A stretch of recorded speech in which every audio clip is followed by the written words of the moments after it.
So hi guys, 29th of June and everything is absolutely full growth.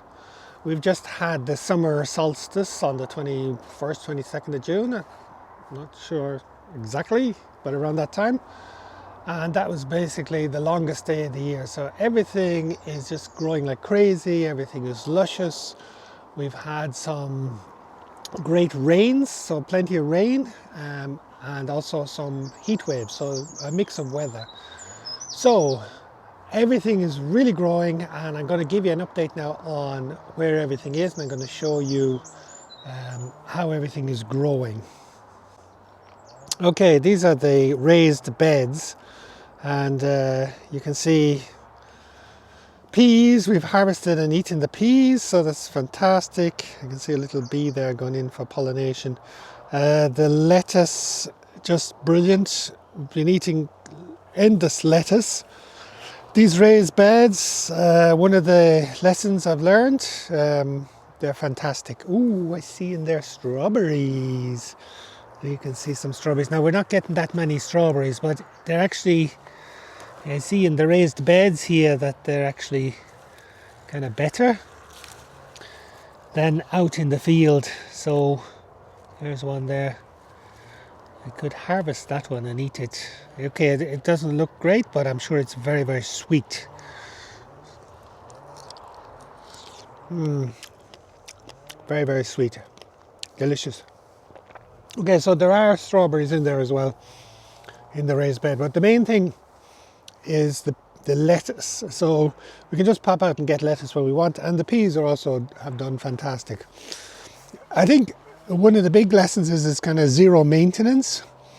We haven't done any weeding on this. It's just growing away there.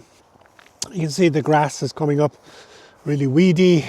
If we were to grow this outside the bed, it'd be very difficult. It'd be very weedy. You can see there, again, the lettuce. Okay, we've been plucking the leaves, cutting the leaves off and consuming them, but we've had endless amounts of lettuce, which is great. So these beds are a huge success, and I want to make more of them next year because they cost nothing. You look back and you'll see how I made them. They cost nothing or very little, but they're really easy to manage. So that's a huge lesson from the garden laboratory.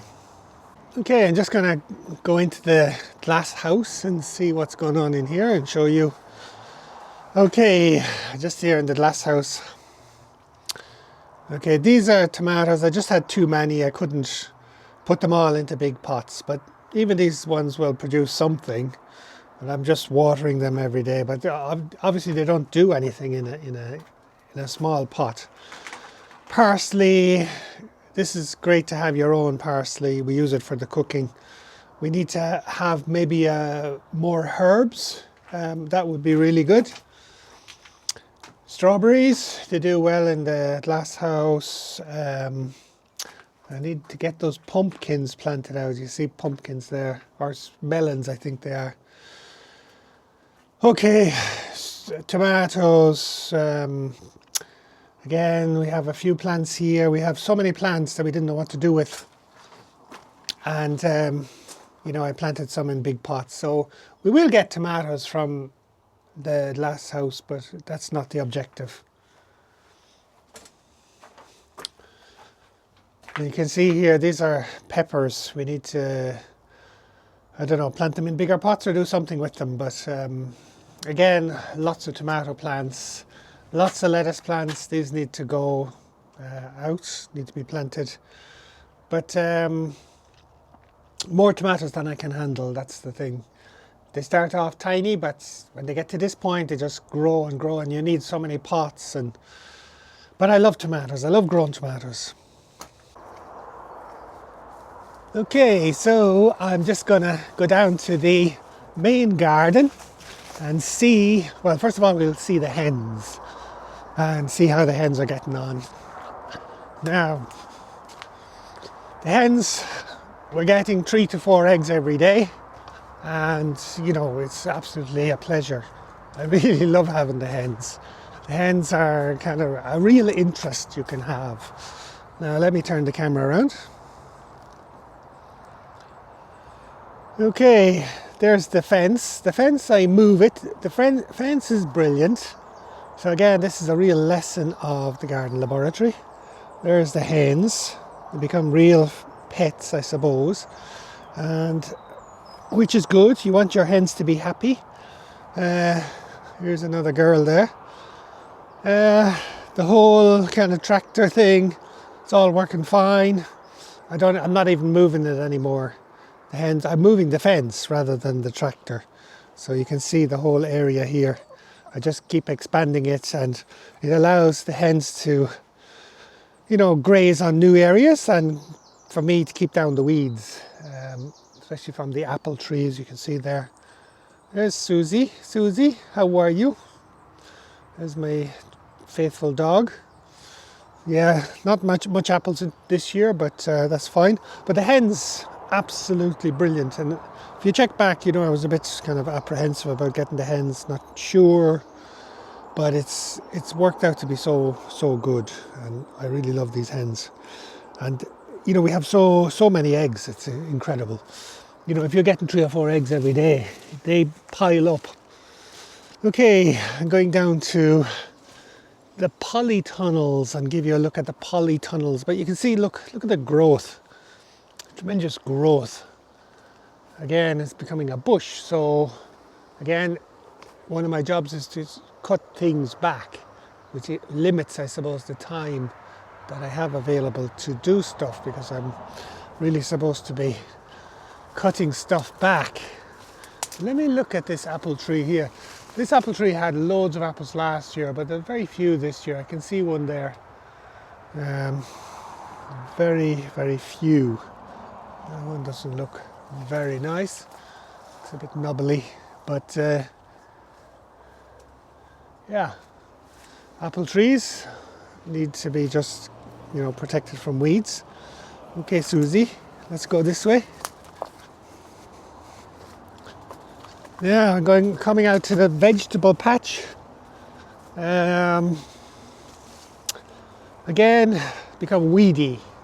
So I've mulched it with grass and various things, but especially those weeds, horses' tails, they come up. Now, one of the problems with the kales for us this year, they didn't do well.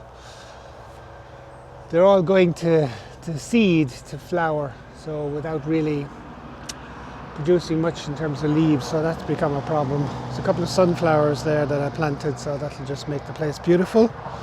I planted tomatoes outdoors. You can see there's some tomatoes coming on there. So this is a kind of an experiment.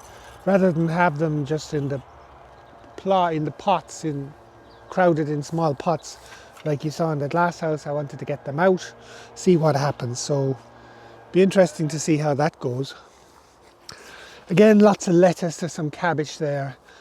And I suppose the big thing is the spuds, the potatoes. Wow, they are doing fantastic.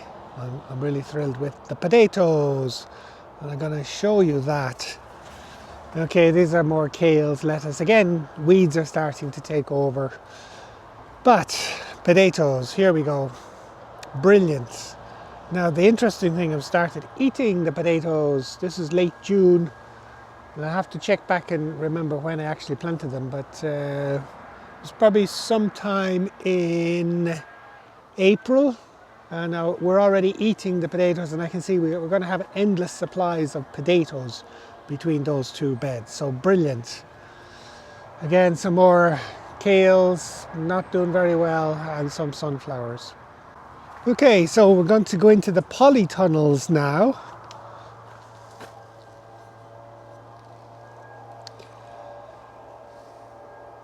Okay, this one I love. I love the polytunnel. Wow, look at this tomato plant. Again, this is the raised bed. This is the raised bed. Look at how green and luscious these tomatoes are. I mean, it just makes us feel good coming in looking at them. The ones in the pots are kind of a different colour. They're not healthy. But in these raised beds, they're fantastic. And these ones are going to start producing lots of tomatoes, we hope. Sure so. But again, there's more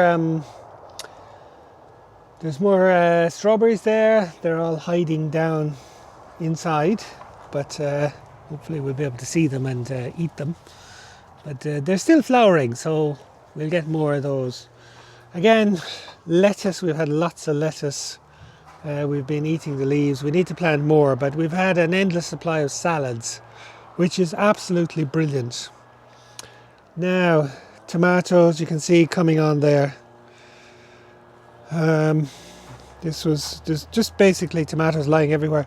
Now, something I saw the other day, just to give you an idea of the size of some of these tomatoes. Look at that one. Look at that one. Wow. It's the biggest one I think we have.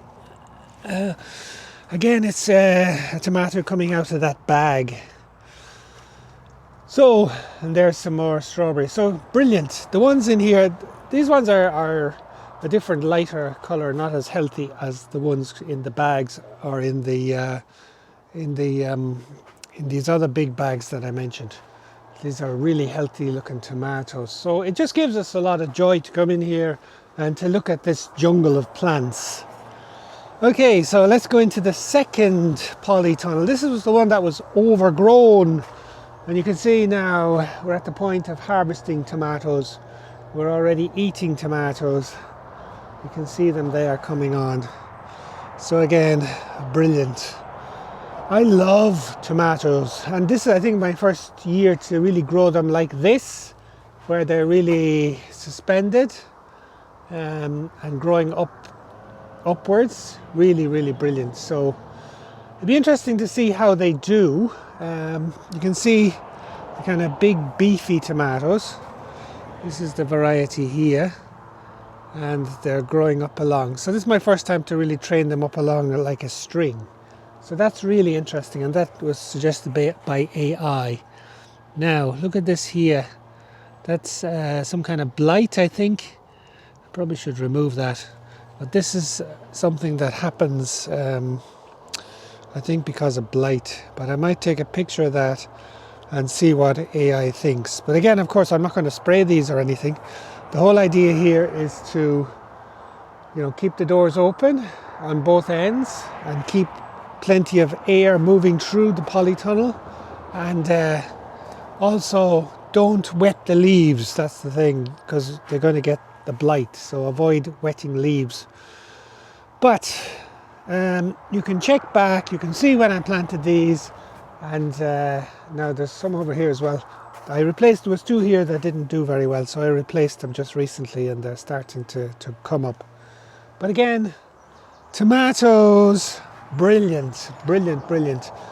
Really enjoy growing tomatoes. It's dead easy, it's not time consuming, and you get a good return. You get a good yield with, little input, essentially. Okay, so this is all good, all good. I'm gonna, maybe what I'll do is I'll show you the bees next. So I'm just making my way around to the apiary. Again, you'll notice everything is so green, everything is so bushy, everything is in peak growth on the 29th of June. Okay, we're gonna come around here. I want to try and see the bees without getting stung, of course. The safest thing to do is come around the back of the hives, out of the flight path of the bees. This is my strongest hive. Let me turn around the camera and you can have a look.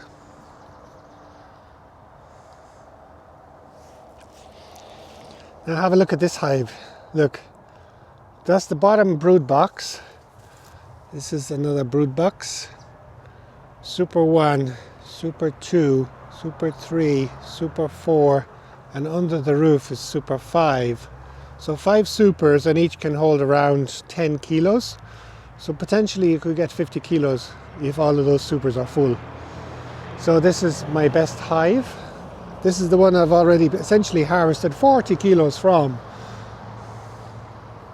So the idea here is to make sure they don't swarm and just let them continue there.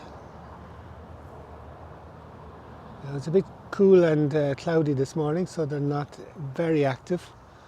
But yeah, this is my best hive, and this one over here, number 2, hopefully as well. If I get at least one super off it, I'll be happy. You can see the bees there. So the bees are going ahead. The good weather means that we will have, they will have been working and bringing in honey. Okay, so that all seems very good. So what I'm going to do now, I'm going to take you around and I'm going to give you a look at something that's not so good, something that hasn't worked for me. And I just want to say that, this is the garden laboratory. It's all about me learning, experimenting in my own garden about what works for me. And not everything is going to work for me. And not everything has worked for me, because it has to, what works has to fit in with my life, the time I have available, and if it doesn't, then it's not going to work. So the laboratory is not about, showing you perfection, showing you how everything should work. It's about showing you what actually works in reality, in the laboratory of my garden and the laboratory of my life. And that's because there's other things I have to do with my time. I don't want to spend a lot of time maybe out fighting back weeds, because I have other things to do. So that's the problem. Right now I'm working on, for example, a book project. I'm writing a book, so I'm busy with that, and I don't want something that's in the garden, that's gonna take up all my time trying to fight with weeds. So basically, I have abandoned a certain project, which I'm going to show you now. Okay guys, does this area look familiar? This is the area that I reclaimed in the springtime. I put a lot of effort into reclaiming it, and I put in my raised beds. But look at all these bushes. Look at how they've come back so quickly. It's basically in April I cleared this area, and now it's starting again to look like a forest. I put in my raised beds, and I put in strawberries. Here are the strawberries. Now again, I've tried to mulch them recently, but with all the rain, the weeds have just basically come back. I mean, these strawberries, they still look okay, and maybe with a bit of effort I can go and weed them again. But you can see briars, thistles. This was the bed that was planted directly into the soil. So also the problem is we're not getting any strawberries, because any that come, I think the birds are eating them. So again, you're supposed to cover them, you're supposed to fertilize them. This is the soil that I put down the cardboard underneath. I put to keep the weeds down. Then I bought soil at €100 a bag. Each of these beds cost me €100. And still, look, it's worse than the other bed that cost me nothing. So again, this is a disaster. Look at my wood chippings here. It hasn't kept the weeds down. They're all growing up. So again, yeah, I could probably come back here and try and reclaim this, but I'm not sure whether I should. See this one here, you see that strawberry there? Something ate that, some bird or something came and ate that. So basically this is returning back to being a bush.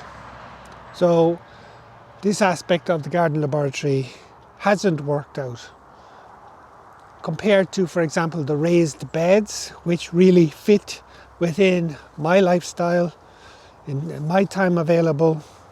This one doesn't, because I don't have that time to be here fighting back weeds. I don't particularly want to. This is the other experiment I was doing. The potatoes, you see they're flowering. I'll be harvesting, or I'll be checking soon if there's actually any potatoes there at all. These were the ones planted. Just even the intro video you can see on my videos. These were the ones planted basically on top of the cardboard covered in grass clippings. So I don't know what will be here, but I'll be harvesting them soon, maybe once they stop flowering and we see. But you know, they weren't planted in the soil, so I don't know how good they're going to be compared to, for example, these, which we're already eating and are brilliant. Anyway, look, this is a laboratory. This is about me figuring out what's going to work for me within my life, within my garden. So this is all part of that process of figuring it out. It's part of reflection. It's part of reflecting on what works, what doesn't work, and that's why it's a laboratory.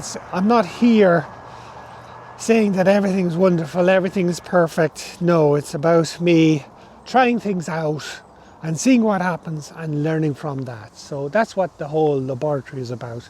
And then trying new actions. So, for example, next year I know we'll be expanding the raised beds because they're low maintenance, and that fits in with our life here.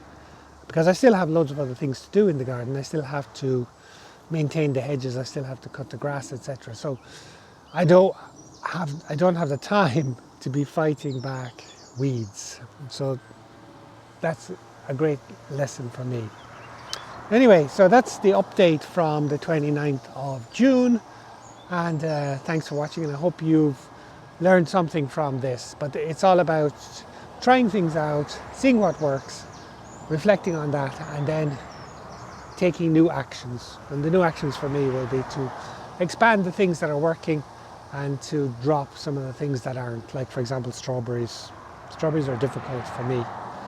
Okay, thanks very much for watching. I hope that you found this useful. I hope you found it interesting, and you can apply the same kind of logic or the same thinking to your own garden. What's working for you, what's not working, what should you do more of to fit within your particular circumstances and lifestyle.